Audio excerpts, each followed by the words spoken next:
लफ्ज हमारे भाइयों को समझना बहुत जरूरी है कि दुनिया में इबादत, किसी को मानना, किसी से कुछ मांगना, किसी के सामने सर झुकाना, वो सिर्फ अल्लाह के लिए है। ये अल्लाह ने अपने लिए मखसूस कर दिया है। तो आप कोई ऐसा काम मत कीजिए इबादत का जो कि सिर्फ अल्लाह के लिए मखसूस है। अगर आपने कोई ऐसा काम किया जो इबादत में आप अल्लाह के लिए करते हैं तो आप उसके साथ किसी को शरीक करते हैं और इसी को शिर्क कहते हैं सर। तो कभी मत कीजिएगा सर। कोई कितना भी बड़ा हो कि अल्लाह के सिवा कोई किसी से कुछ मांग ही नहीं सकता है, किसी की इबादत कर ही नहीं सकता है। कि दुनिया में इस पूरे आपकी जिंदगी में कोई इबादत के लायक है ही नहीं। कोई बादशाह हो, कोई भी कैसा भी हो, पैगंबर हो, रसूल हो, कुछ भी हो, वो इबादत के लायक है ही नहीं, सिर्फ अल्लाह। ये मखसूस है अल्लाह के लिए। और अगर किसी ने भूल से किसी से मांग लिया, किसी की तरफ बारगाह में जाकर कुछ मांग लिया, तो उसने उस काम में, इबादत के डिपार्टमेंट में उसको अल्लाह का शरीक कर दिया सर। तो फिर अल्लाह नहीं बख्शेगा सर। आपसे एक सवाल है, इस्लाम में हर गुनाह माफ है, लेकिन शिर्क की माफी क्यों नहीं है? अगर इंसान कत्ल करता है उसे माफी है, जिना करता है उसे माफी है, लेकिन शिर्क की माफी क्यों नहीं है? भाई साहब का सवाल है कि इस्लाम में सारे गुनाह की माफ़ी है, शिर्क की नहीं। कत्ल करता है माफ़ी है, जिना करता है माफ़ी है, शिर्क की माफ़ी क्यों नहीं? आप कुरान मजीद के बारे में जिक्र कर रहे जो सूरह निसा में है, सूरह नंबर 4 आयत नंबर 48 और आयत नंबर 116। इन दो आयतों में सूरह निसा सूरह नंबर 4 में लिखा है कि अगर अल्लाह चाहे तो कोई भी गुनाह को माफ कर सकता है, लेकिन शिर्क को कभी नहीं माफ करेगा, क्योंकि जो शिर्क किया है वो बहुत भटक चुका है। तो इसमें ये नहीं लिखा है कि अब जिना करेंगे तो माफ करेगा ही, कर सकता है अगर आप तौबा करेंगे तो। अगर आप तौबा करते कि मैंने जिना किया हूँ, मैंने कत्ल किया हूँ, मुझे माफ कर दे और इंशाल्लाह मैं आइंदा नहीं करूंगा, तो अल्लाह माफ करेगा। उसी तरीके से शिर्क भी, अगर आप शिर्क करते हैं और अल्लाह से माफी मांगते हैं कि मैं अगली बार शिर्क नहीं करूंगा, तो अल्लाह शिर्क को भी माफ कर सकता है। लेकिन शिर्क की हालत में मरेंगे तो माफी नहीं है।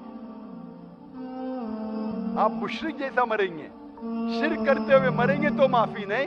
अगर आपने शिर्क किया, लाइक आज आप देख रहे हैं, कल भी परसों भी कितने गैर मुस्लिम बुत परस्ती करते थे, शिर्क करते थे, मूर्ति पूजा करते थे, अभी मुस्लिम बन गए। अल्लाह ताला बेशक माफ करेगा। और जिस दिन आप इस्लाम कबूल किए, आपके पिछले गुनाह सारे माफ, आपका स्लेट क्लीन।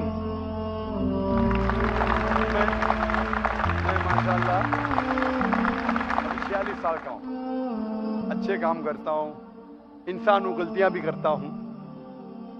आप अगर इस्लाम कबूल करे, आपका स्लेट क्लीन।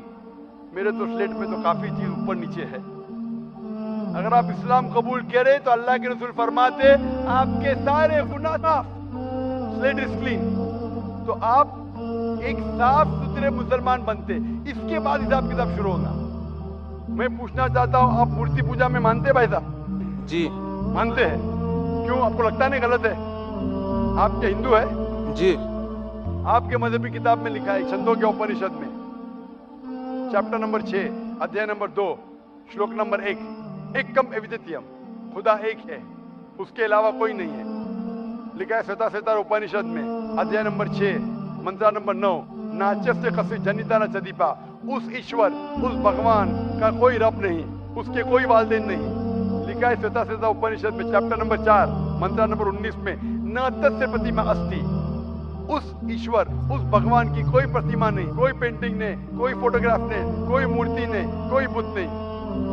लिखा है यजुर्वेद में चैप्टर नंबर 32 वर्ष नंबर 3 में, मंत्र नंबर 3 में, न तस्य प्रतिमा अस्ति, उस ईश्वर, उस भगवान की कोई प्रतिमा नहीं, कोई पिक्चर नहीं, कोई पेंटिंग नहीं, कोई फोटोग्राफ नहीं, कोई बुत नहीं, कोई मूर्ति नहीं।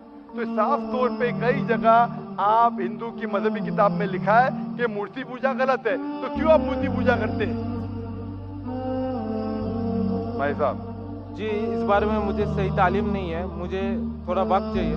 मैं इतने हवाले दे रहा हूँ कि आपको लगता है कि मैं फेंकते जा रहा हूँ, हवाले के हवाले दे रहा हूँ, आप नोट कीजिए। آپ لائبریری میں جائیے, آپ کو وید نہیں ملتا ہے تو ہماری لائبریری میں جاؤ, اسلامک ریسرچ فاؤنڈیشن. ہمارے اسلامک ریسرچ فاؤنڈیشن میں آپ کو وید کا ترجمہ ملے گا, مہابھارت کا ترجمہ ملے گا, بھگوت گیتا کے کم از کم 30 ترجمے ملیں گے, بائبل ملے گا, بائبل کا ترجمہ ملے گا, قرآن کا ترجمہ ملے گا, حدیث کا ترجمہ ملے گا. میں نہیں جانتا ہوں کہیں بھی ہندوستان میں اتنے مذہبی کتاب کا ترجمہ موجود ہے.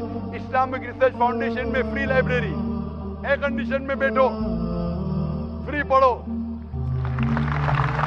انشاءاللہ آپ کو چائے پانی بھی دوں گا میں. چائے پانی رشوت نہیں ہے, تو کہ آپ ٹھنڈے دماغ سے, کبھی ٹھنڈا دوں گا کبھی چائے پانی, تو آپ اچھے دماغ سے ریسرچ کیجئے. ہمارے پاس کمپیوٹر سافٹ ویئر ہے, آپ کیا جاننا چاہتے ہیں وید کے اوپر بٹن دباؤ ملیں گا آپ کو. کدھر لکھا ہے مورتی پوجا حرام ہے, بٹن دباؤ کمپیوٹر میں نکلیں گا باہر. وید کے کمپیوٹر سافٹ ویئر ہے, بائبل کے کمپیوٹر سافٹ ویئر ہے, قرآن کے کمپیوٹر سافٹ ویئر ہے, حدیث کے. تو میں آپ سے درخواست کرتا ہوں کہ آپ ریسرچ کیجئے کہ خدا ایک ہے, ریسرچ کیجئے کہ مورتی پوجا غلط ہے, ریسرچ کیجئے کہ آخری پیغمبر محمد صلی اللہ علیہ وسلم ہے. اور میں دعا کرتا ہوں کہ آپ کو حق جلدی ملیں تاکہ آپ اس دنیا اور آخرت میں سفلتا پائیں. شکریہ.